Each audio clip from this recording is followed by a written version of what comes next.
Hello and welcome to Firefighting in Canada this week. It's Friday, October 16, 2015. Today's edition is brought to you by First Alert, Canada's most trusted and reliable fire safety equipment company. I'm Tamar Atik, and here are the top stories. The fire department in Moncton, New Brunswick is ending its volunteer program. The BC Wildfire Service says wildfire activity was abnormally high this year. And editor Laura King joins us from the Manitoba Disaster Management Conference. And now to our top story. The Moncton Fire Department is scrapping its volunteer firefighter program to save money. As of January 1st, the department will no longer use its 20 volunteers.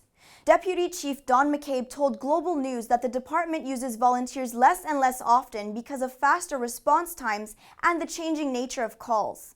He said the costs of outfitting and training volunteers, combined with the high turnover and low enrollment, makes the program unaffordable. The department spends about $70,000 a year on the program.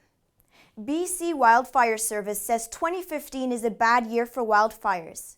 More than 300,000 hectares burned in the province so far this year, just short of the 2014 total, but 3 times higher than the 10-year average. Fire Information Officer Ryan Turcott told CBC News that wildfires this year had a higher than usual impact on humans. More than 50 structures burned down, the most since 2003. The province has spent $287 million fighting the wildfires, about twice the 10-year average. Laura King is in Winnipeg this week for the Manitoba Disaster Management Conference, with 460 delegates and a solid program. Laura, what's on the agenda? Tamar, there's certainly a theme here this week. We saw presentations about the Boston Marathon bombing, the Parliament Hill shooter, the Elliott Lake Mall collapse, the Ontario ice storm, and Lac Mégantic. All those presenters talked about communication. Sometimes it was good, but in many cases it needs improving, particularly communication with media. That was my role, to help delegates learn to deal with reporters.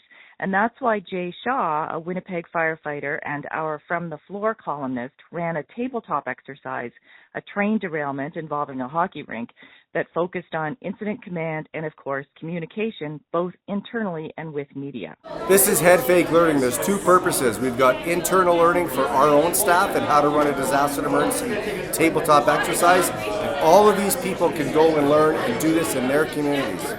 The exercise, Tamar, was a fabulous way to teach the incident management system and the vital need for accurate information, which has been one of the biggest lessons from all of these events. Thanks, Laura. This month's issue of Canadian Firefighter features a story for fire prevention and public education officers. Tanya Bettridge is an administrative assistant and public educator for Perth East and West Perth fire departments in Ontario. She writes about ways to attract people to fire safety booths, including free draws, bagging information, and parking the fire truck out front. Read her story in the latest issue or on firefightingincanada.com under prevention. That's our show for now from Annex Business Media's Niche TV newsroom. Thank you to our sponsor, First Alert, Canada's most trusted and reliable fire safety equipment company. You can find more news about Canadian firefighting online at firefightingincanada.com or subscribe to the magazine and have a copy delivered to you.